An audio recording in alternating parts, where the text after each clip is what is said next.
안녕하세요.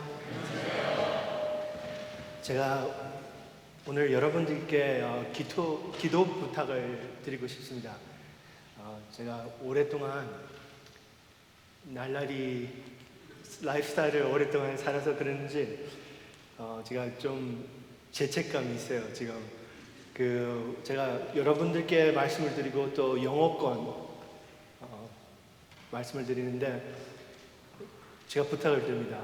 어린아이가 엄마에게 와서 부탁하듯이 꼭 여러분들이 그 영어권, 이 미팅이 열매 없는 미팅이 되지 않게 꼭 기도를 제가 부탁드립니다. 오늘 여러분들께 말씀드리고 싶은 토픽이 두 가지가 있습니다. 첫 번째는 주님의 뜻을 따른 종의 일용할 양식, 두 번째는 종의 마음 그릇 준비, 두 가지를 말씀을 드리겠습니다. 아마 첫 번째는 여러분들이 건강 말씀을 많이 들어서 복습이라고 생각하실 수 있을 거라고 생각합니다. 제가 대학교 앤드루스 대학을 나왔습니다.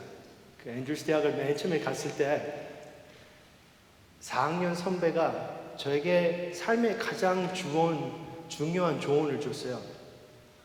열심히 공부를 해가지고 로마인다의 의대에 들어가면 한국 그리고 미국에서 가장 이쁜 재림교회 아가씨들이 온다고 그랬어요. 제가 태어나서 처음 삶의 목적이 생겼습니다. 약속의 땅으로 들어가야겠다. 제가 얼마나 공부를 열심히 했는지 로마인다 의대도 합격을 달고 또 생각지도 않았던 1년에 7,000불만 내고 다닐 수 있는 탑 20 의대를 들어갔어요. 제가.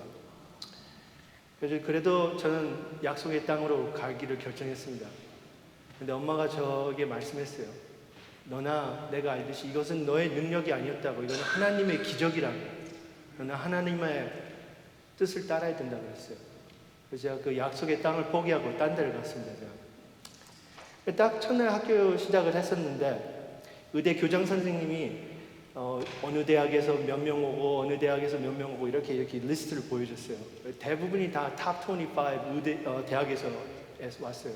어떤 애들은 막 캐나다, 어떤 애들은 영국 캠브리지 대학에서 온 애들도 있었어요. 제가 엉뚱하게 앤드루스 대학을 혼자 대표하는 상이 됐습니다. 제가 친구들을 만날 때마다 제가 내 이름은 우석이고 앤드루스 대학에 왔다 그러니까 애들이 너가 세인트 앤드루스 대학에서 왔냐고.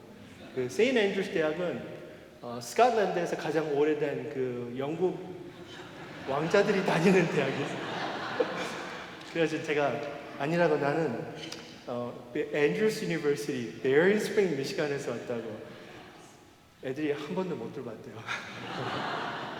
한 30번은 설명했어요. 그 베어링 스프링이 어디에 있는 도시인지.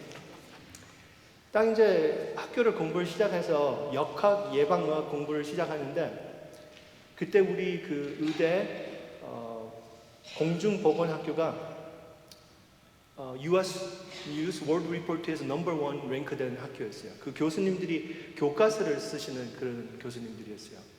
그래서 한 교수님이 강의를 시작하면서 이런 말씀을 하시더라고요. 너희들이 장수를 하고 싶으면 농담 반 진담 바로 재림교인이 되라고 그분이 그런 얘기를 했어요. 그분 재림교인이 아니세요. 근데 그 농담을 하더라고요. 제가 그때 앉아가지고 처음으로 알았어요. 제가 재림교인 건강기별이 얼마나 위대한 것인지 제가 그때 알았습니다. 여러분들이 알다시피 로마인다 지역의 재림교인들이 미국에서 가장 오래 사시는 분들이에요. 2005년 내셔널 지오그래피 매거진에 그 미국 전 세계에서 5군데 가장 오래 사는 동네들을 말했습니다. 오키나와 재팬, 이카리아 그리스, 살디나 이탈리, 니코야 코스타리카, 그 다음에 미국에는 한 군데 로마인다 캘리포니아. 그 2009년 US News World Report에서 보여줬어요. 100년까지 살 11번 버릇이 있는데 그 중에 한 가지가 재림교인처럼 사는 것이라고 그랬습니다. 여러분들이 아마 이거를 다 어쩌면 봤을지도 몰라요. 이 유명한 비디오를. 이 닥터 엘스워스라 웨어햄이라고 로마인다 그 의대 교수님이세요. 그 카디오토라식 서전, 흉부외과 의사였는데 이분이 95살까지 그 수술을 하셨습니다. 신장 수술을. 그래서 사실 이분이 계획이 100년까지 하려고 그러셨어요. 근데 이분이 오프라 쇼에 나왔어요. 혹시 그 비디오를 여러분들이 봤나요? 제가 건강 강의할 때마다 꼭 이걸 제가 보여드립니다. 근데 이분이 92살인가 94살에 그 비디오 이제 오프라 쇼에 나오고 나서 유명해지면서 환자들이 이분이 몇 살인지 알게 됐어요. 그러면서 어포인먼트를 캔슬했어요. 제 친구가 ENT 과장인데 얘기를 설명하더라고요. 이분이 자기한테 얘기를 했다고 100살까지 이거 외과 수술을 한 다음에 리타일 하려고 했었는데 환자가 다 캔슬하면서 그러니까 심장 열어놓고 수술하다 쓰러질까봐 사람들이 안 하는 거예요. 그래서 어쩔 수 없이 95살에 정년퇴직을 하셨습니다.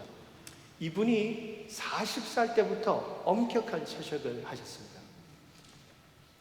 작년 11월 달쯤에 이분이 104살로 돌아가셨어요. 제 생각은 아마 이분이 100살까지 계셨다면, 수술했다면 아마 110 이상 살 수도 있었다는 생각이 저는 가지고 있습니다. 저 계획은 없어요. 오프라쇼에 저는 나오고 싶지 않습니다. 만약 재림 교인들이 믿도록 주장하는 대로 실천하게 되면 그들이 진정한 건강 개혁자들이 되며 그들은 세계와 천사들과 인간들에게 확실한 모습, 보기 힘든 광경을 보여줄 것이다. 그리고 그들은 진실을 모르는 자들에게 구원에 대한 더 큰 열의를 보여주게 될 것이다. 제가 재림교인 건강연구에 대해서 조금 설명을 드리겠습니다. 재림교인 건강연구는 1958년에 시작됐어요. 그 로만다 의대에 닥터 프랭크 레몬하고 닥터 리처드 월든이 이걸 시작했습니다. 뭐냐? 봤는데 환자들 중에서 재림교인들이 그 캘리포니아에 사는 사람보다 더 오래 살고 건강하다는 걸 느껴서 이거를 과학적으로 보여주겠다 그 마음으로 이게 시작됐어요. 맨 처음에는 우리 교회 돈을 가지고 이걸 시작을 했습니다. 노만다 의대 돈을 가지고. 그래서 우리 재림교인 23,000명을 가지고 연구를 했는데 그때 이게 알게 됐어요. 그 재림교인들 로만다에 사는 분하고 캘리포니아의 그냥 재림교인 아닌 분들하고 비교했을 때 재림교인이 폐암을 갖는 것을 20% 덜 갖고 인후암, 호두암, 구강암을 5% 더 갖고 식도암을 34% 더 갖고 우장암을 62% 더 갖고 위방암을 72% 더 갖고 자궁암을 66% 더 갖고 방광암을 28% 더 갖고 모든 암을 66% 더 갖는 게 나왔습니다. 덜 갖는다는 거예요. 이건 굉장히 중요한 말이에요. 덜 갖는 것입니다. close. 이 숫자가 다 덜 갖는 것입니다. 다시 에디트해야 될 거예요, 비디오. 그래서 허파에 오는 병도 32%, 경강화증 13%, 관상동맥질병 55%, 심장병들 65%, 뇌혈관 장애 53%, 당뇨병 55%, 위궤양 42%. 그리고 재림 교인들이 자동차 사고를 54%덜 내요. 이거는 자동차 보험 회사가 알아야 되는 굉장히 중요한 인포메이션이에요. 그래서 이 결과가 너무 놀라가지고 이번에는 미국 국립보건원에서 나라 돈, 세금 돈을 우리 로만다에 보냈어요. 그래가지고 1974년에 재림교인 건강연구원이 시작이 됐습니다. 그때 알게 된 결과가 심장병에 대해서 견과류를 더 섭취할 때 심장마비 오는 것을 50% 예방하게 되어 있습니다. 흰빵 대신 미정제 곡물빵을 먹었을 때 죽지 않는 심장마비 오는 것을 45% 더 예방하는 걸로 나왔습니다. 그리고 하루에 물을 5컵 이상 마실 때 심장병 오는 확률을 50% 줄이는 게 나왔어요. 그리고 장암에 대해서 그 고기들을 덜 먹었을 때 장암이 덜 생긴다는 걸 이때 알게 됐습니다. 그리고 콩류를 더 드실 때 장암을 방지하는 게 나왔습니다. 그리고 전립선암에 대해서 남자들이 토마토를 많이 드실 때 그 전립선암 가는 것을 40% 예방되는 게 이때 알겠어요. 그리고 두유를 마실 때, 콩우유를 마실 때 전립선암 생기는 것을 70% 줄일 수 있습니다. 제가 미국 교회를 다닐 때 이 텍사스의 백인 아버지가 그 아들들에게 두유를 못 마시게 해요. 그 남성 유방이 생긴다면서 이걸 맞지 못하게 해요. 그래서 제가 그걸 꼬치꼬치 연구를 했습니다. 봤습니다. 다 8개 연구가 나왔었는데 하나도 남성 유방하고 연결이 안 돼 있어요. 저는 사실 하루에 한 2컵 이상을 마시거든요. 너무 저에게 중요한 그 진리였어요, 저한테. 그리고 재림교회 안에서 육식하고 채식을 비교했을 때, 그러니까 육식하시는 분들, 채식만 하시는 분들 비교했을 때, 육식하시는 분들이 치즈와 계란을 더 드십니다. 사탕, 칩, 과자를 더 드시고 큰 저녁 식사를 더 크게 하십니다. 그리고 식사 간에 간식을 더 많이 하시고 그것 때문에 다 좀 비만이 더 많이 생길 수가 있습니다. 그래서 결과가 그 요절 35에서 50살 때 생기는 죽음이 그 육식하시는 우리 교인들이 채식하시는 분보다 400% 더 많이 생긴다는 게 이때 결과가 나왔습니다. 이때 결과가 어떻게 됐나? 재림 교인 건강 습관을 따랐을 때 이 5가지 습관을 따랐을 때 금연, 채식, 견과류 섭취, 운동, 비만 방지를 했을 때 10년을 더 산다는 게 이때 결정이 됐습니다.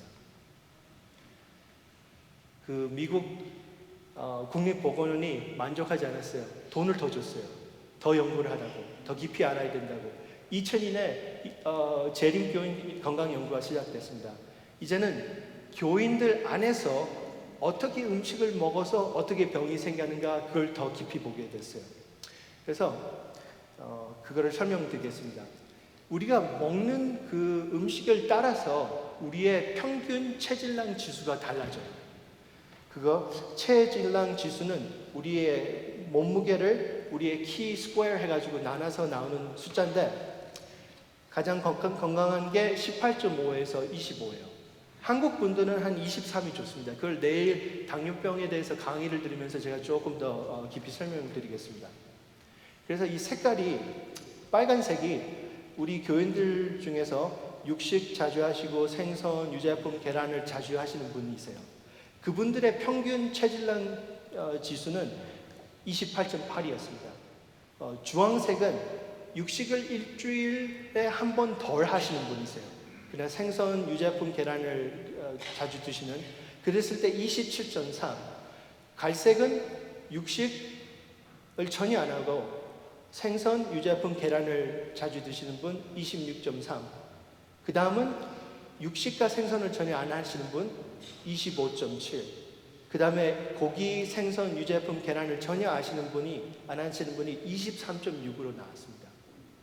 그 엄격하게 채식주의자가 되면 같이 밥 먹자 하는 친구가 없기 때문에 살이 많이 빠져요.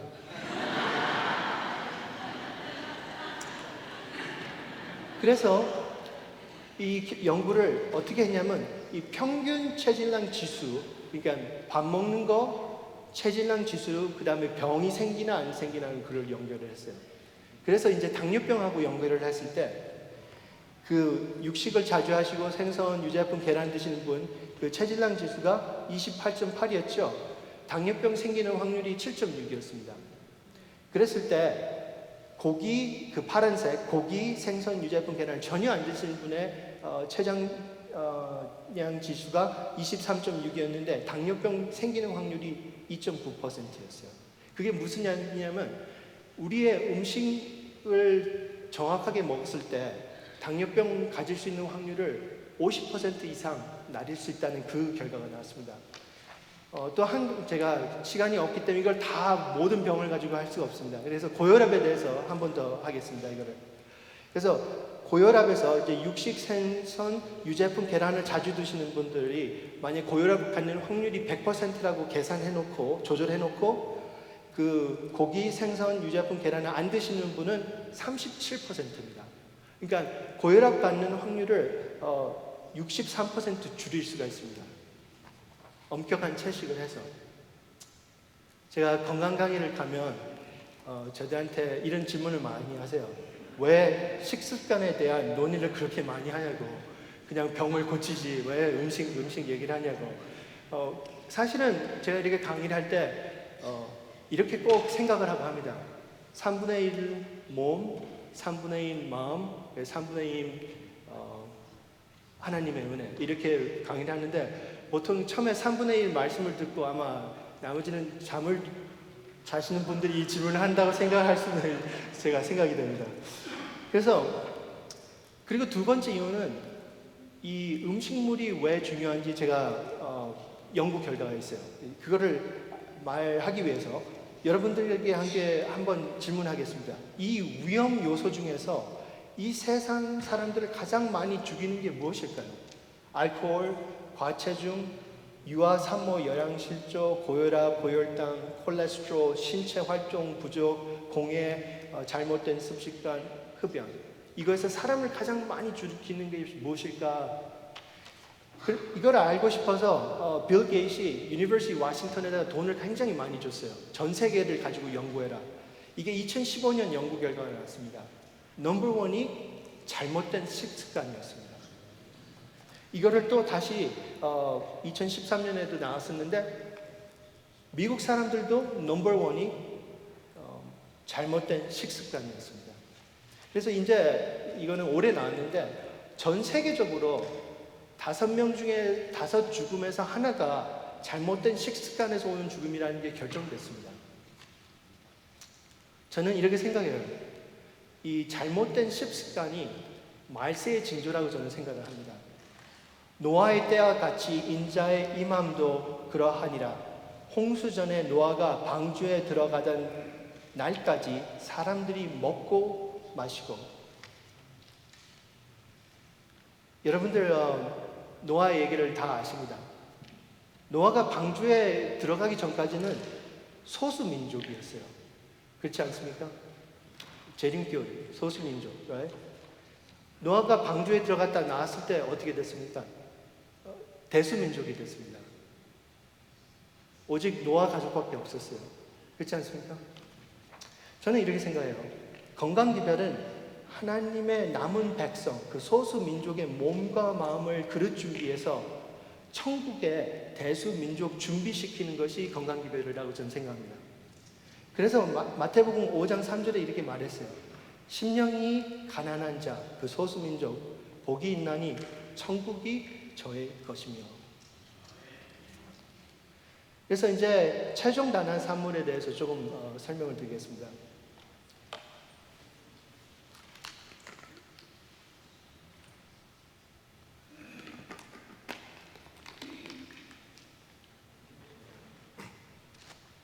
심장병을 예방하기 위해서 좀 물 마시고.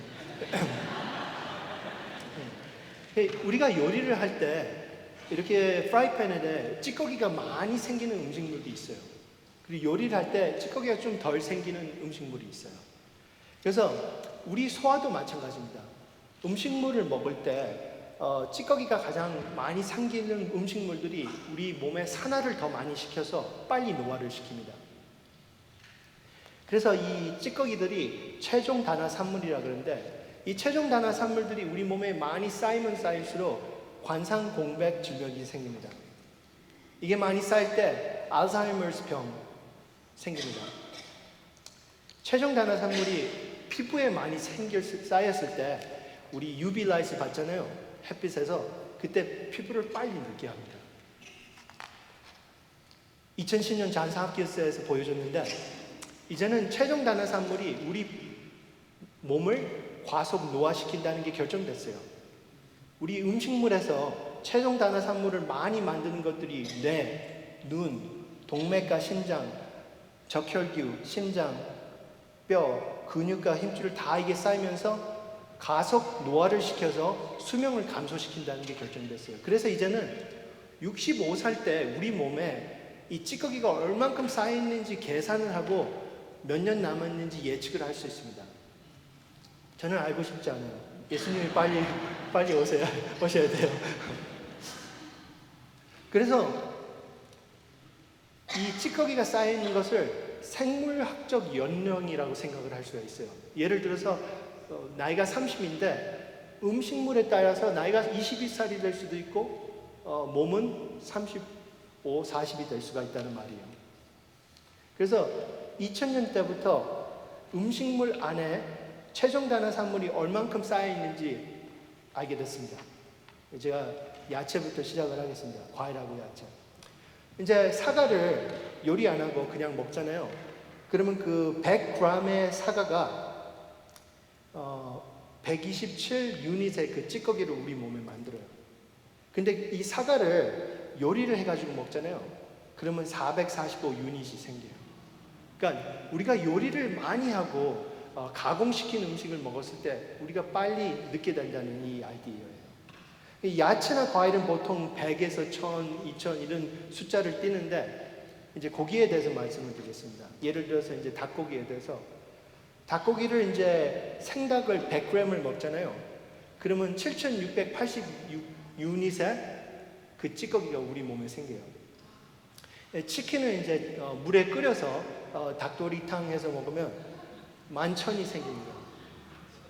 이제 닭을 이제 로테스리 바베큐 그 카스코 로테스리 치킨 있잖아요. 그걸 먹으면 58,000이 생깁니다. 이제 기름에다 튀기는 게 음식물에서 가장 나빠요. 74,000 KFC 닭튀김. 그래서 이 찌꺼기가 낮다고 해서 생닭을 먹으면 안 돼요, 여러분.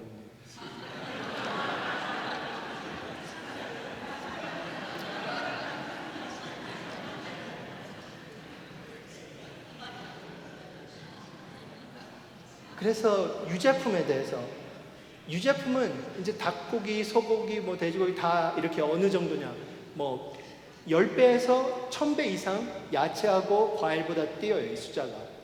근데 유제품은 고기들보다 더 뛰어요. 예를 들어서 파메산 치즈 같은 경우 16만 9천, 버터 같은 경우는 26만 4천. 그래서 우리 재림 교인들한테 옛날부터 이거를 주셨어요. 치즈가 위속에 들어가서는 안 된다. 아마 제가 오늘 오후에 이 강의를 하는데 아마 제 친구들이 다 더 이상 저 친구가 안 될 거라고 생각해요. 이 연구 결과는 1951년에 나왔습니다. 이게 2차 세계대전 때 나치 독일 사람들이 군인들이 그 노르웨이에 들어가가지고 유제품 고기를 다 뺏어가 버렸어요. 그래 하루 아침에 그 노르웨이 나라 사람들이 재림교인이 됐습니다. 그게 여기였어요. 그때 이 노르웨이에서는 공중위생 그 프로그램이 아주 어드밴스 돼가지고 매년마다 몇 명이 심장마비, 풍으로 죽는지를 계산하고 있었어요.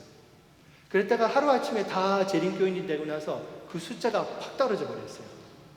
다 채식을 하니까. 그러다가 전쟁이 끝났습니다. 다시 숫자가 올라갔어요. 꼭 교회에 남아있어야 됩니다. 우리 교회 대총회가 1863년 5월 20일 날 만들어졌습니다. 그리고 나서 얼마 지나지 않아서 엘렌 와이트이 큰 건강 비전을 받으셨습니다. 저는 이 건강 기별이 하나님이 우리 교회에게 주신 아주 특별한 선물이라고 저는 생각합니다. 동물의 고기를 먹음으로 해서 질병에 걸린 위험은 10배나 증가한다. 친애하는 형제 자매여, 그대들의 가장 안전한 길은 동물의 고기를 버리는 것이다. 이 최종 단어 산물, 고기를 덜 먹고 안 먹고, 유제품을 덜 먹고 안 먹고, 그 다음에 너무 익히고 가공된 식품을 먹지 않았을 때, 그 대신 채식, 신선한 식품을 했을 때 우리가 장수를 합니다. 이게 우리 재림교인들이 10년 사는 이유 중에 아주 큰 이유입니다. 근데 이거를 재림교인을 받았어요. 이 최종 단어 산물에 대한 언더스탠딩을. 곡식과 과실과 견과와 야채는 우리 창조주께서 우리를 위하여 선정해 주신 음식물이다. 이러한 식물을 할 수 있는 대로 간단하며 자연스러운 방법으로 이제 한국말로는 요리 준비라고 번역을 하셨는데 이게 준비예요. 그냥 영어 오리지널이 준비예요. 하면 가장 건강적이요 자연적인 식물이 된다. 2000년대 와서 알게 된 이 최종 단화 산물 개념은 우리 교회는 1860년대 받았습니다. 그래서 침례 요한과 그의 건강 기별에 대해서 좀 말씀을 드리겠습니다. 마태복음 3장 4절에 이 요한은 약대 털옷을 입고 허리에 가죽띠를 띠고 음식은 메뚜기와 석정이었다라고 성경에 말씀을 합니다. 그래서 많은 분들이 침례 요한이 이렇게 밥을 먹었다고 생각을 해요. 그 꿀에다가 메뚜기를 담았다가 이렇게 먹었다고. 다행히도 그게 아니에요. 원본을 볼 때 그 침례 요한이 먹었던 것은 캐럽 트리 그 fruit이었습니다. 이제 이게 한국말로 캐럽 나무, 쥐엄나무, 메뚜기 나무, 침례 요한의 빵이라는 한국말로 통역이 되고 있습니다. 이게 쥐엄 열매예요. 이게 어떻게 이렇게 완두콩 이런 게 비슷한 것 같아요. 제 생각에는. 그거하고 꿀을 들으셨어요. 그래서 예언의 신에서 벌써 이걸 설명했습니다. Purely vegetable of locust and wild honey. 그러니까 한국말로 이거를 좀 잘못 통역을 하셨어요.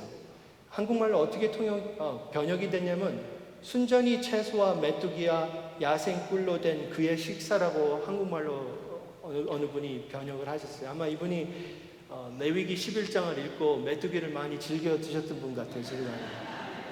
근데 원본을 봤을 때 이렇게 번역이 되어야겠습니다. 순전히 채식, 로코스트, 나무의 열매, 그리고 야생 꿀. 그게 침례 요한의 음식이었습니다. 침례 요한의 메시지의 결과가 무엇이었습니까? 아비의 마음을 자식에게, 거스르는 자의 의인의 슬기에 돌아오게 하고 주를 위하여 세운 백성을 예비하게 할 것이다. 아비의 마음을 자식에게 돌아온다는 말은 이 전두엽을 강하게 하고 편도체, 우리가 이렇게 남을 받아들이는 그 편도체 두뇌 안에 있는 파트인데요. 그것을 강하게 해가지고 동정심이 많고 다정한 사람이 된다는 말입니다. 거스리는 자의 의인의 슬기라는 말은 전두엽을 강하게 해가지고 슬기 그리고 집행 기능이 강하게 되는 것입니다. 그리고 주의 백성의 예비라는 맛은 해마, 기억을 하는 해마를 강하게 해서 주의 약속, 예수님이 마시아가 오시는 것을 기억하게 하는 그런 메시지입니다. 메뚜기를 기름에 튀겨서 먹는 것을 침례 요한이 권장하지 않았습니다. 가장 두뇌에 건강한 음식물을 가르쳤습니다. 여러분들 돌아온 탕자가 그 새 친구들 돼지들과 무엇을 먹었습니까? 맞습니다. 쥐엄 열매였습니다. 이 말은 침례 요한의 건강 메시지를 예수님이 보증하시는 거였습니다.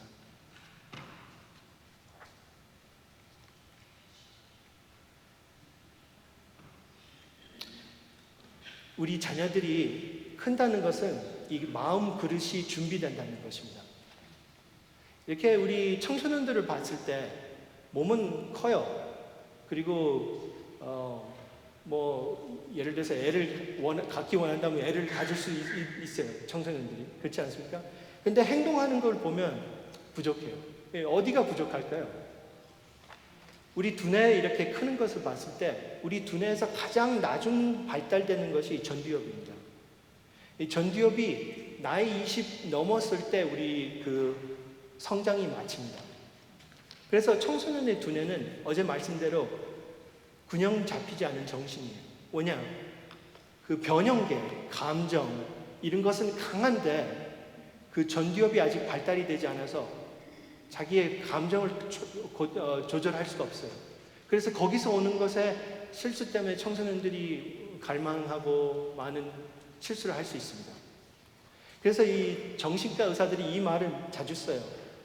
그 청소년의 두뇌는 스티어링 휠이 없는 아주 엔진이 파워풀한 스포츠카라고.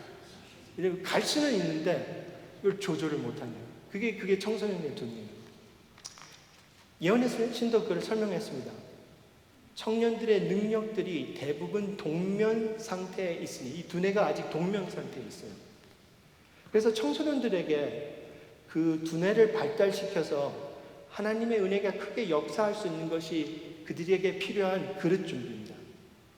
건강기별이 그들에게 어렸을 때부터 줘야 되고, 말씀이 필요하고, 사랑, 격려가 필요하고, 특별히 나의 삶, 우리 자녀들을 위한 나의 삶이 예를 보여야 돼요.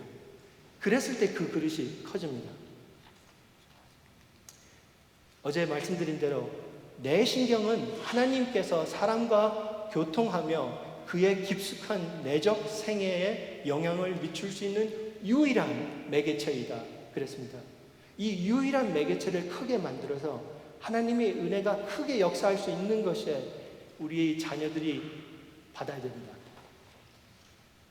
또 건강개혁도 깨끗하고 큰 그릇을 준비하는 것입니다. 이 사람이 세상에서 가진 것으로 보면 가난하지만 담배와 차가 해로운 것을 알았으니 그는 옳은 편을 위한 가마를 끼쳐야만 하겠다고 결심했다.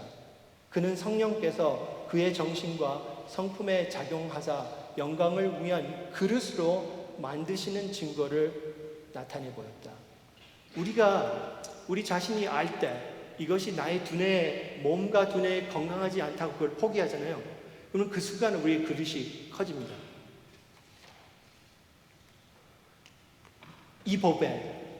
우리가 이 법에 하나님의 은혜를 질그릇, 이 마음 그릇에 가졌으니 이는 능력의 큰 것이 하나님께 있고 우리에게 있지 아니함을 알게 하려 합니다. 우리가 하나님의 은혜를 받으려면 우리의 마음 그릇이 준비되어야 됩니다. 그 건강 개혁은 마음 그릇 준비하는 일 중에 하나입니다. 그래서 누구든지 이런 것에서 자기를 깨끗하게 하면 귀히 쓰는 그릇이 되어 하나님께서 일할 수 있는 성별된 통로가 되는 것, 그것이 하나님께 드릴 수 있는 우리의 최대한 찬양입니다. 그래서 음식물이 우리 두뇌에 어떻게 적용을 주냐, 아주 제가 이런 많은 example를 가지고 있는데요. 시간이 있기 때문에 짧기 때문에 제가 한 가지만 보여드리겠습니다. 우리 두뇌 안에 이 릴린 단백질, 프로틴이 있어요. 그 영어로 릴은 실패, 릴링은 실격인데 이 릴린 프로틴은 단백질은 이렇게 이게 먼저 생긴 다음에 그 위로 뉴런 세포가 따라가는 거예요. 그러니까 예를 들어서 이렇게 낚시를 할 때 그 줄이 있잖아요. 낚시줄이 이렇게 생선을 따르잖아요. 그 생선은 뉴런이고 그 줄은 릴린 단백질이라고 생각합니다. 그래서 이렇게 생각을 하면 돼요. 그 릴린 단백질이 우리 두뇌의 프레임이라고 생각을 하면 됩니다. Now, 그 사진에서 이 사진 B는 이 두뇌에서 릴린 프로틴이 없는 시츄에이션이에요. 그랬을 때 뉴런이 똑바로 가지 않고 왔다 갔다 합니다. 우리 신경세포가. 근데 사진 그 C는 릴린 프로틴이 있으면서 이게 똑바로 따라가는 것이에요. 그래서 결과가 어떻게 됐나? 2017년에 나왔습니다. 이렇게 우리가 프로세스 된 음식, 기름이 많이 있는 음식을 먹었을 때 이 릴린 프로틴이 떨어져요. 그러면서 결과가 그 전두엽의 인지 능력이 상승된다는 게 나왔습니다. 그래서 우리 자녀들이 무엇을 먹고 마시는 게 그들의 그 두뇌 프레임을 영향을 줘요. 그게 나중에 이제 결과가 옵니다. 체열력을 약화시키는 것은 모두 정신력을 약화시켜 선과 악을 구별할 수 있는 판단력을 감소시킨다. 음식물만이 우리 자녀들을 영향하지 않습니다. 또 다른 것들, 그들이 보고 듣고 하는 것들. 이거는 인디아나 대학에서 나왔었는데 그 학생들 반은 아주 폭력적인 게임을 하게 했어요. 이 하나는 반은 그냥 자동차 운전하는 게임을 하게 했습니다. 이제 30분 동안 게임을 하고 나서 이제 functional MRI를 찍었어요. 그랬을 때 그 폭력적인 비디오 게임을 30분 하고 나서 아이들의 그 전두엽이 그냥 까맣게 됐어요. 거기에 아무런 그런 액티비티가 없었습니다. 근데 더 두려운 것은 그러고 나서 이 자녀들에게 아주 슬픈 이런 사진을 보여줬어요. 전쟁에서 어려운 일들, 뭐 가난한 사람들 사진을 이렇게 봤는데 우리가 그런 사람들의 사진을 봤을 때 우리 두뇌가 이렇게 동정심이 나오는 두뇌 패턴이 있어요. Functional MRI에서. 근데 30분 동안 막 총을 쏘는 게임을 하고 나서 전두엽이 딱 죽으니까 이 동정심이 전혀 나타나지가 않습니다. 두뇌가 동정심이 나타나지 않은 그런 엑스레이를 나타나는 사람들을 우리가 사이코패스라 그래요. 그러니까 이 사람이 진짜 이런 사이코패스 같은 병을 가지고 있는 걸 알고 싶으면 엑스레이를 찍어서 프론트 롭이 많이 줄어들어 있고 이런 동정심이 나타나지 않는 결과가 나옵니다. 무엇이든지 참되며 무엇이든지 경건하며 무엇이든지 옳으며 무엇이든지 정결하며 무엇이든지 사랑할 만하며 무엇이든지 칭찬할 만하며 무슨 덕이 있든지 무슨 기름이 있든지 이것들을 생각하라. 우리가 예수님을 우리 마음의 거울로 매일 바라보는 것이 우리 마음 그릇 준비를 하는데 한 가지입니다. 우리가 다 수건을 벗은 얼굴로 거울을 보는 것 같이 주의 영광을 보매 자와 같은 형상으로 화하여 영광으로 영광에 이르는 곧 주의 영으로 말미암이라.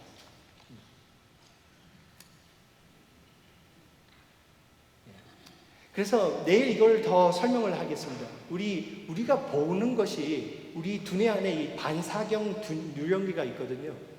그걸 통해서 우리 두뇌가 변화되는 것을 제가 내일 더 깊이 설명을 드리겠습니다. 그래서 우리의 보고, 듣고, 먹고, 마시고, 경험, 이 모든 인터랙션이 우리의 사상, 기억, 그리고 감정을 만들어요. 그래서 그거를 가지고 우리 전두엽이 도덕적 결정을 내립니다.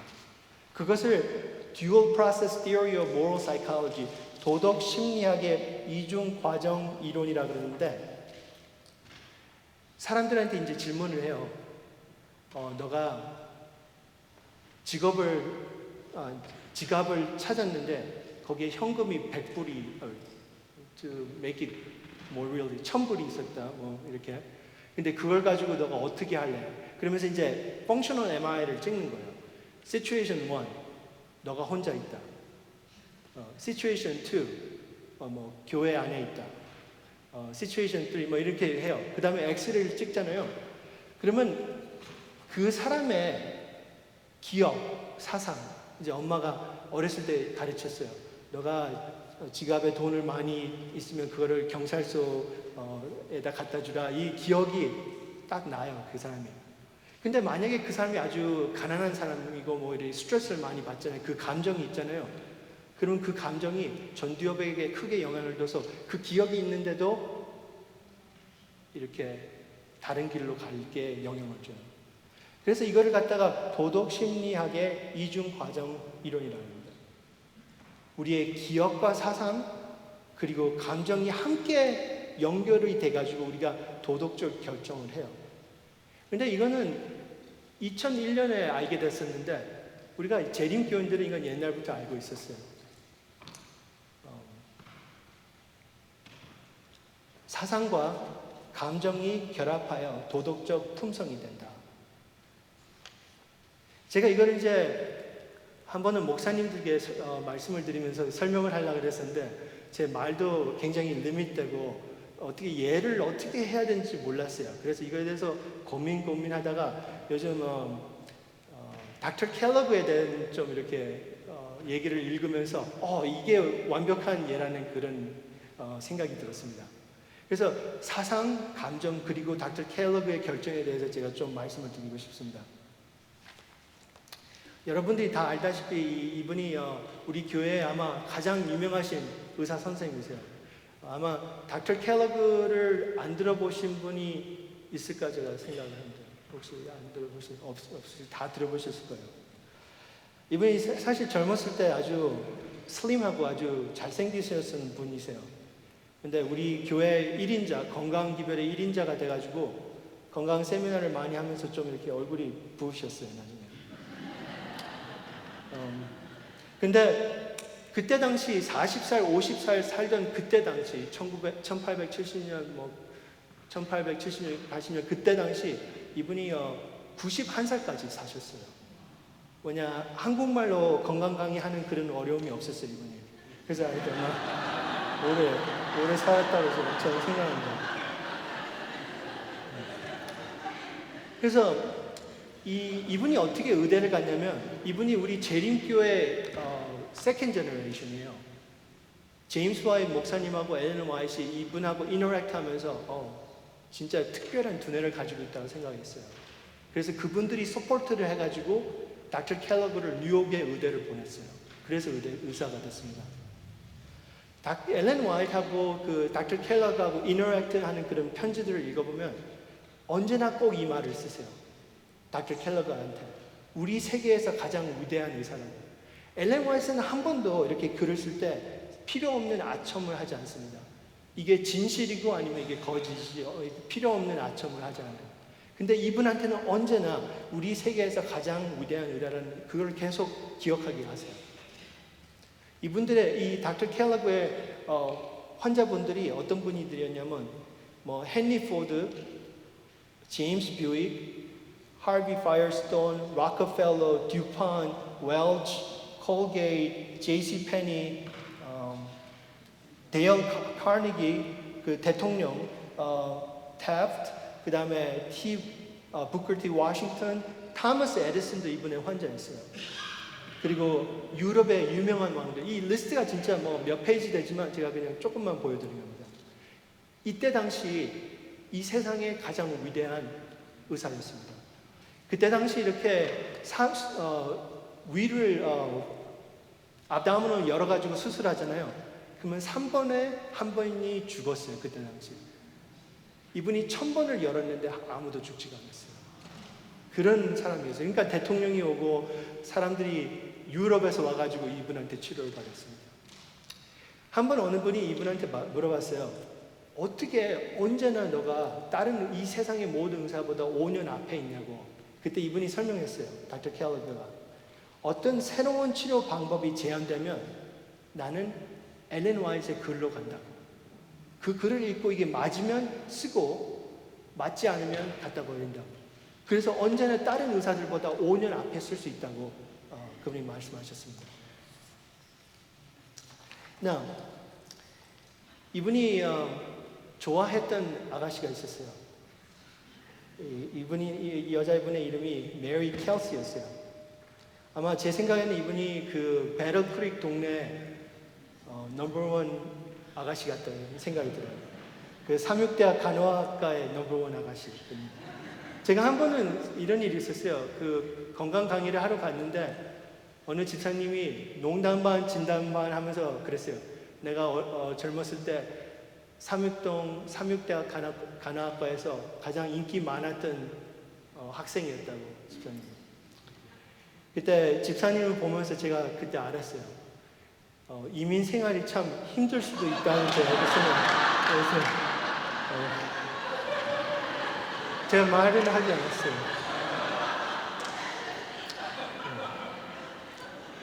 하지만 집사님께 말했어요. 꼭 건강기별을 따라서 열심히 하셔야 된다고. 그래서 이 메리는 진짜 넘버원이었어요. 뭐냐? 그때 경쟁자가 있었습니다. 이때 닥터 켈러그의 아주 잘생긴 남자 경쟁자가 있었어요. 이 경쟁자가 누구였냐면 아마 이 사진을 보면 이해할 거예요. 윌리 와이트라고 엘렌 와이트하고 제임스 와이트 목사님의 셋째 아들이었습니다. 이 윌리 와이트는 어렸을 때 생긴 게 벌써 설교를 기괴하게 하는 목사님처럼 생겼어요. 어렸을 때. 엘렌 와이트 아들이 4분이 있었어요. 첫 번째하고 4번째는 어려서 돌아가셨어요. 그래서 2번째는 그 아들이 교회를 떠났다가 나중에 엘렌 와이트의 글을 읽고 다시 교회에 들어왔어요. 그분은 이제 흑인들 위해서 많이 일을 하셨어요. 지금 오크우드 유니버시티하고 그 흑인들 그 컨퍼런스가 다 이 둘째 아들로 이래서 생겼습니다. 이 윌리 와이트는 셋째 아들이었지만 장남 일을 했어요. 그러면서 사실 지금 여기 PUC 대학에서 우리가 예배를 하잖아요. 이 장소도 윌리 와이트이 스태블리시 하는데 큰 일을 했습니다. 이 세인 헬레나 병원도 마찬가지고. 그러니까 그때 당시 이 윌리 와이트이 어떤 어떤 시츄에이션이 되냐면 우리 교회의 목사님의 이 넘버원 시츄에이션이에요. 그리고 닥터 켈러그는 우리 교회의 의료 선고의 넘버원이었어요. 그러면서 이 배틀 크릭 삼각관계가 생겼습니다. 그래서 이 메리가 누구를 결정했을까요? 윌리 와이트 목사님을 결정을 했습니다. 왜냐면 그때도 이거 먹지 마 저거 먹지 마 하는 건강 강의 하는 사람은 아무도 좋아하지 않았어요.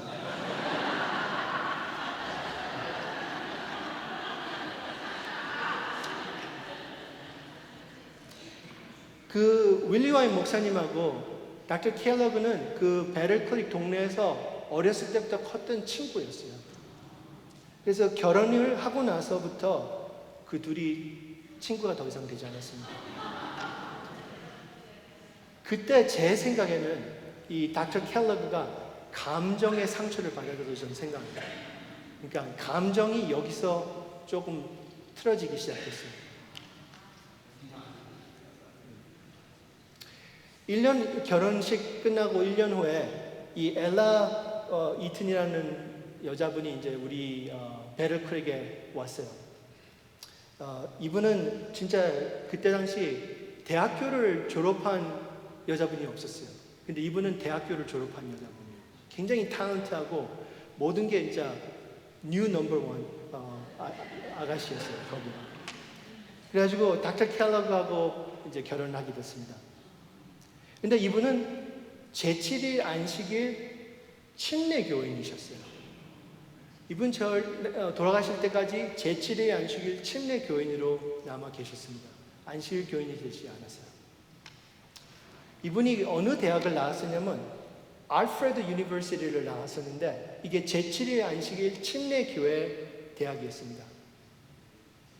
근데 그 대학에 교수님이 계셨는데 그 교수님이 에브라임 허버트 루이스라고 전 세계의 강신론자 범신론의 엑스퍼트였어요. 넘버원. 그래서 이 강신론자 그 어떻게 되는지 범신론을 그 미세스 켈러그를 통해 가지고 닥터 켈러그에 왔어요. 그것이 닥터 켈러그의 잘못된 사상이 됐습니다. 그래서 사상과 감정이 섞여서 도덕적 품성이 돼야 되는데 마음 아팠던 감정을 포기 못하고 잘못된 사상이 들어오면서 alpha deception, 이게 우리 사실 교회를 했던 그때 이게 일어났어요. 그래서 엘렌 화이트 제가 이 말을 계속 썼다고 생각합니다. 사상과 감정이 함께 되어 우리의 성품을 만든다. 사람은 사람의 품성의 결합을 발판으로 온 마음을 사로잡고자 활동한다. 사탄은 사람이 만일 그 결합들을 고집하고 버리지 아니하면 자신이 성공할 것을 안다. 우리의 감정이 변형돼서 오잖아요. 우리 전두엽이 감정을 조절해야 합니다. 그거를 하기 위해서는 우리가 하나님의 은혜를 받아야 됩니다.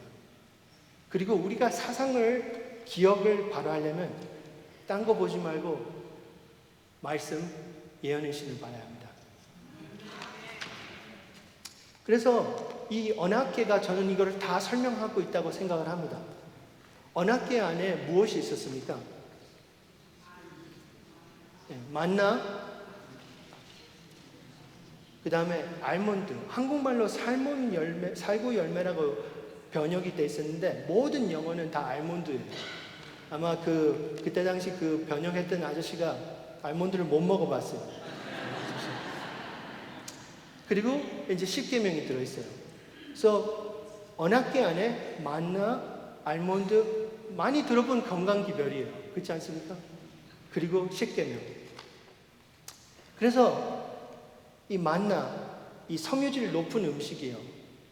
그리고 저는 한 번도 못 먹어봤지만 제 생각에는 그리고 알몬드는 오메가3가 높은 두뇌가 필요한 그런 기름이에요.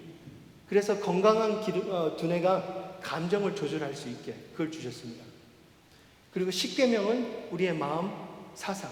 그러니까 언약궤가 이거를 다 설명하고 있어요. 우리가 성품이 어떻게 되는지. 그런데 이게 또 우리 하나님의 남은 백성이 또 가지고 있어요. 새 천사의 기별로 온 사상, 건강 개혁으로 준비된 감정. 그것이 14만 4천의 성품이라고 저는 그게 생각이 들어요. 하나님의 은혜, 준비된 그릇에 오잖아요. 그 샤카이나가 언약궤에 왔습니다. 내려오셨습니다. 하나님께 있는 그 큰 능력, 고린도후서 4장 7절, 준비된 질그릇에 내려옵니다. 그리고 늦은 빛이 우리 하나님 백성에게, 남은 백성에게 준비될 때 내려옵니다.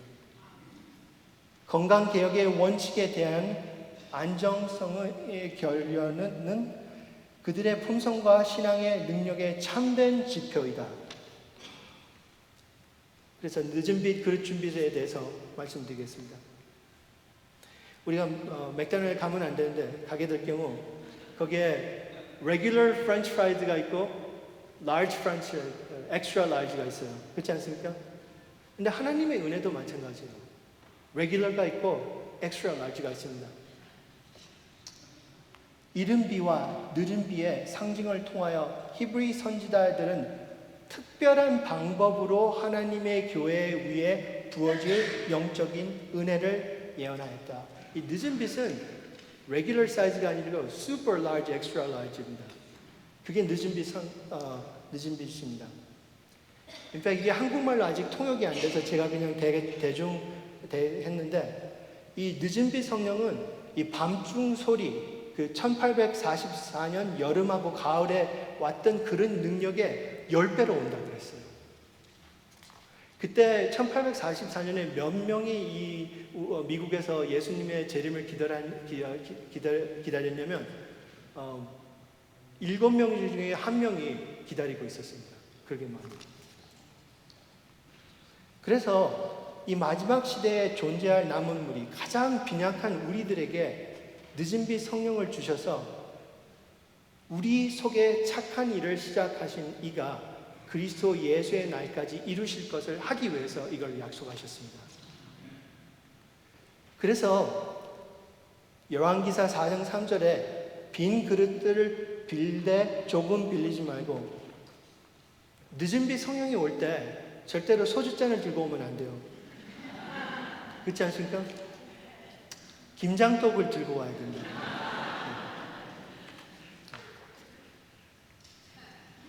자신의 마음에 성령께서 역사하실 만한 여지를 만들고. 왜 그렇게 해야 될까요? 뭐냐, 하나님의 일, 우리 어제 얘기한 하나님의 일은 힘으로 되지 아니하며 능으로 되지 아니하고 오직 나의 신으로 되기 때문입니다.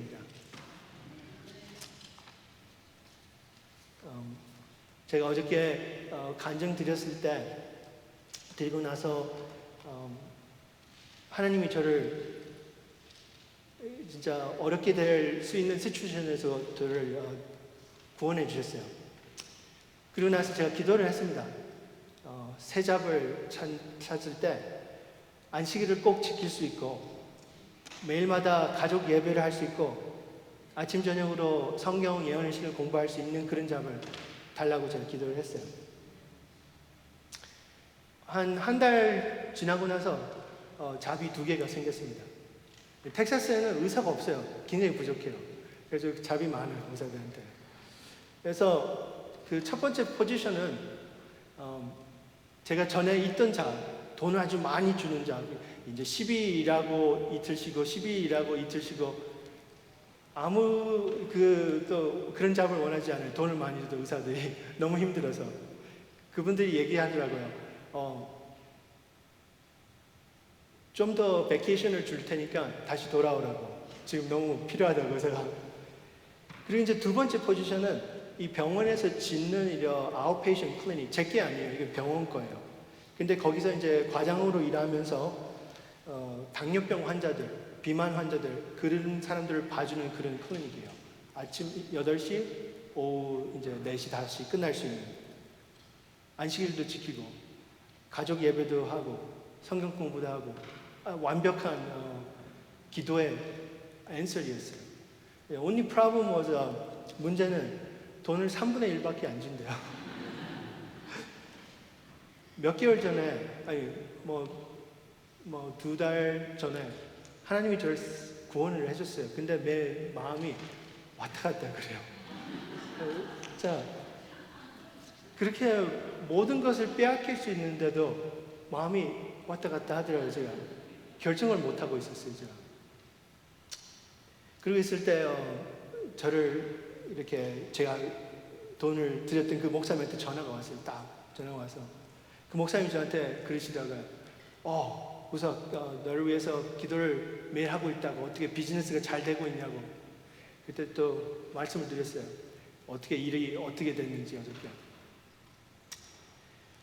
목사님 그 말씀을 듣고 아무 말씀을 안 하시더라고요. 그래서 제가 목사님께 말씀을 드렸어요. 지금 아마 그냥 3분의 1만 주는 이 잡을 제가 잡을 것 같다고. 그랬더니 목사님 벌써 잡을 찾았냐고. 그래서 목사님께 아마 3분의 1만 주는 그런 잡을 내가 할 것 같다고 그랬어요. 그래서 목사님이 저한테 그러시더라고요. 혹시 조금 더 나를 도와줄 수 있냐 그래요. 그래서 제가 목사님께 그랬어요. 제가 목사님 내가 다음번에는 내가 똑바르게 하겠다고. 이제 목사님 이게 시작이 되면 그때부터 똑바르게 목사님을 도와드리겠다고 제가 그랬어요. 그리고 나서 전화를 마치고 나서 제가 기도를 했습니다. 하나님 내가 이 3분의 1 주는 잡을 잡겠다고. 이건 내가 했던 기도의 답인 걸 알겠다고. 내가 지혜도 없고 아무 능력이 없는데 자꾸 실수를 하면서 내 주변 사람들한테 저주를 주는 걸 내가 알겠다고. 나를 부자로 만들지 말라 그랬어요. 그리고 이 부탁을 했습니다. 꼭 나와 내 와이프와 내 딸과 내 여동생이 하늘을 갈 수 있게 꼭 해달라고 제가 그 기도를 했습니다. 제가 그때부터 다시 이제 성경 그리고 예언의 신을 공부하기 시작했습니다. 그리고 음식물을 바꾸기 시작했습니다. 왜냐하면 더 이상 내 마음대로 행동을 하면서 남들한테 저주를 주고 싶은 그런 일을 더 이상 하고 싶지 않았기 때문에. 그리고 목사님하고 전화하고 나서 한 2주 후에 그 병원에서 연락이 왔어요. 같이 이제 앉아서 파이널 컨트랙을 하자고. 그래서 갔더니 거기 병원 원장, 부원장이 계셨어요. 그 부원장이 저를 3년 동안 저를 알고 계셨어요. 그 병원에서 일했기 때문에. 그 부원장이 저에게 물어보더라고요. 농담 반 진담 반으로. 왜 젊은 의사가 3분의 1만 주는 이런 잡을 잡냐고. 그래서 그분한테 제가 간증을 드렸습니다. 거기서. 근데 이분이 그 말을 듣는데 굉장히 막 이렇게 움직이는 걸 제가 봤어요. 이분이 어떤 분이었냐면 우리 병원 부원장이었는데 그러면서 우리 그 도시 알링턴 도시의 시장이었어요. 이분이 옛날에 외과 의사였는데 자동차 사고가 나면서 손을 다쳐가지고 수술을 못하게 됐어요. 그러면서 정치가가 됐어요. 그래서 알링턴은 그 텍사스의 아주 큰 도시거든요. 거기에 시장이 됐어요. 그리고 그 정치자로 어느 영향이 있었냐면 그 달라스 카우보이 운동팀에 새로 스테디움을 질 때 많은 도시들이 이걸 원했어요. 왜냐하면 이 운동장이 오면 그 도시에 뭐 300에서 400 밀리언 텍스가 올라간다고, 세금이 올라간다. 그래서 서로 원했을 때 이분이 그 자기의 정치적 그거 커넥션을 써가지고 알링턴 텍사스로 오게 한 이런 분이세요. 그래서 이제 이 미팅이 끝나고 나서 그 오피스를 나가는데 그분이 같이 걸어 나오더라고요. 그러면서 엘리베이터 옆에 서 있는데 저 손을 딱 잡고 얘기하면서 데이비드, 내가 너를 끝까지 서포트를 해주겠다 그래요. 그러면서 저한테 그 비즈니스 카드에다 쓴 퍼스널 넘버를 주더라고요. 저한테. 제가 왜 이 사람이 3년 동안 잘 아는데 한 번도 저한테 그런 걸 하지 않았어요. 왜 그랬는지 1년 뒤에 제가 알게 됐어요. 이분이 그 알링턴 도시 그 시장으로 일하면서 이분이 그리스도인이세요. 우리 교회는 아니지만 그리스도인데 그 도시 안에 있는 그 스트립 클럽, 이렇게 술 마시고 여자분들이 춤 추는 그런 것을 다 없애려고 법을 바꾸고 있었어요, 그때. 근데 이 술집들이 다 이 마피아, 이 갱스터들이 운영하고 있었거든요. 그래서 이분을 암살시키려고 지금 하고 있었어요, 그때 당시. 그래서 제가 그분하고 인터뷰하고 있을 때 FBI가 이분을 보호하고 있었어요. 왜냐하면 이분이 그 텍사스의 리퍼블리칸 파티 아주 유명한 정치가고 도시 메어이기 때문에 보호하고 있었어요. 그때 그 순간 제가 앉아가지고 저의 간증을 그분한테 드렸던 거예요. 그래서 이 클리닉을 시작을 하고 나서 알게 된 게 이분이 전화를 몇 번 했던 것 같아요. 이 도시에 저 인포메이션을 다 스프레드를 했어요. 막 파이어 디파트먼트, 폴리스 디파트먼트, 의사 필요하면 데이비드 리한테 가라고 이런 식으로 했어요. 그래가지고 클리닉을 열어가지고 4개월 안에 하루에 에버리지 20명 스케줄 되는 그런 클리닉이 되어버렸습니다. 그리고 2년, 3년 뒤에는 내가 포기한 것만큼 하나님이 더 축복을 해주셨어요.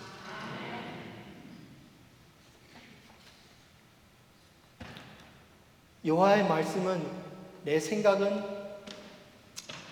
너희 생각과 다르며 내 길은 너희 길과 달라서 하늘이 땅보다 높음 같이 내 길은 너희 길보다 높으며 내 생각은 너희 생각보다 높으니라. 나 여호와가 말하노니 너희를 향한 나의 생각은 내가 아나니 재앙이 아니라 곧 평양이요 너희 장래의 소망을 주리 하려는 생각이라. 여러분들이 다 알다시피 기디온과 300용사 32,000명의 군인이 싸우러 왔지만 하나님은 오직 300명만 오게 했어요. 왜 그랬습니까? 그 300명은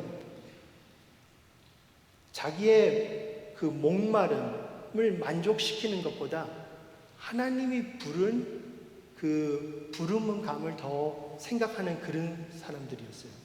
그게 무슨 말이냐면 이 기디온과 300명은 하나님의 일을 사람의 일보다 더 갈망하는 사람들이었습니다.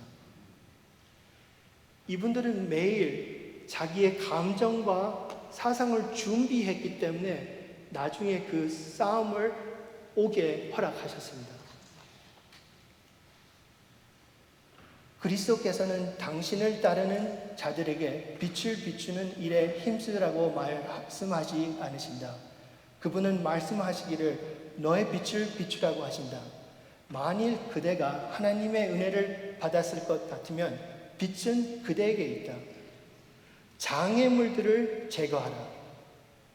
그리하면 주의 영광이 드러나게 될 것이며 그것이 어둠을 뚫고 들어가 어둠을 흘러버릴 것이다.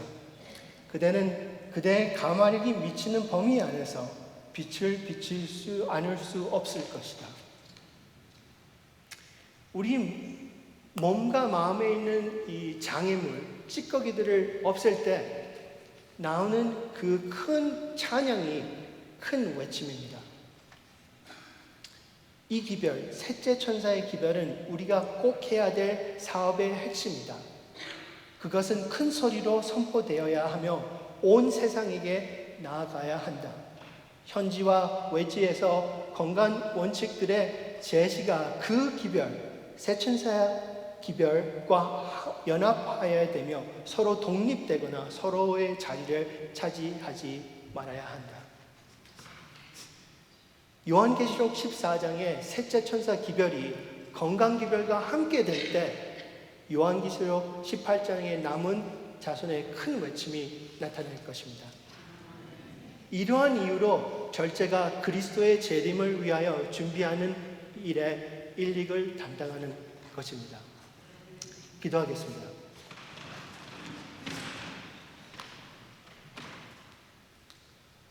자비로우신 우리 하나님 아버지,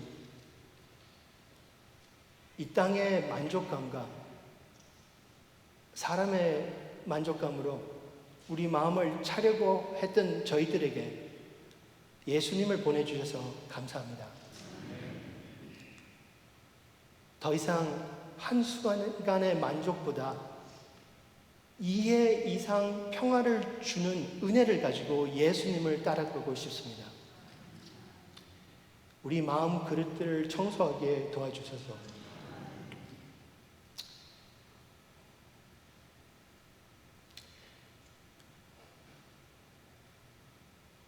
우리 마음 그릇들을 더 크게 재창조해 주셔서 당신의 은혜가 넘쳐 흐르는 우리의 영혼들이 당신의 빛으로 찬양하게 하소서. 이번 이 야영회가 이 모든 분, 오신 모든 분, 특별히 영혼권까지도 열매 맺는 시간으로 인도할 수 있는 당신의 사랑의 능력을 믿으면서 이 기도를 우리의 부족함을 은혜로 채워주시기 위하여 십자가 드신 예수님의 이름으로 기도드립니다.